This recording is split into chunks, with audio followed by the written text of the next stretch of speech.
I've been travelling around the state quite a bit for the local government elections, and the common theme that I'm really finding is how angry people are. They're angry about a lot of things with this government, but one of the big issues is the whole issue of overdevelopment and donations.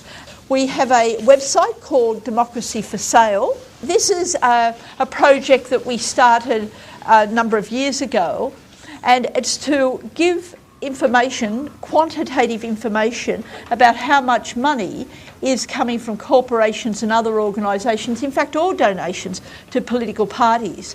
And this information is actually quite hard to quantify, but we identified early on that it was something we really needed to do a lot of work on, because so much of these donations are really distorting democracy.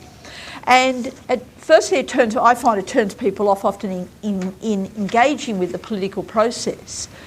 But also, when political parties raise millions of dollars, it's like they buy the election outcome. And what I mean by that is, you think of all those advertisements on television, all those glossy brochures that are stuffed in your letterbox.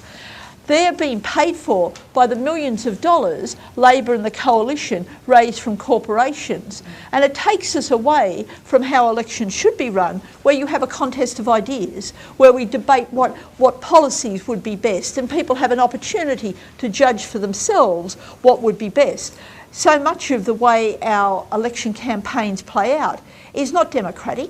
It is money buys the most amounts of advertising, you swamp the poor elector, and that's the outcome.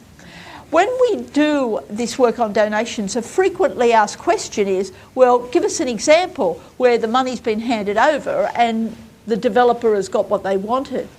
Now, there's actually not many examples that we have of that. That's why it was interesting when the Wollongong scandal broke, all of a sudden those examples were there in a pretty crude fashion, with the word donation and bribe virtually becoming interchangeable.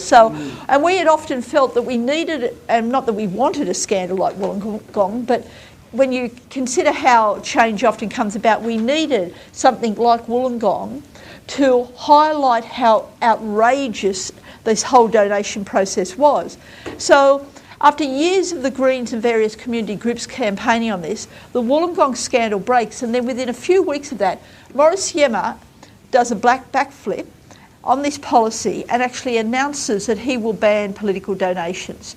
So I think it shows the importance of doing this sort of campaigning. For years you often don't feel you're getting anywhere, but you never know where the breakthrough will come.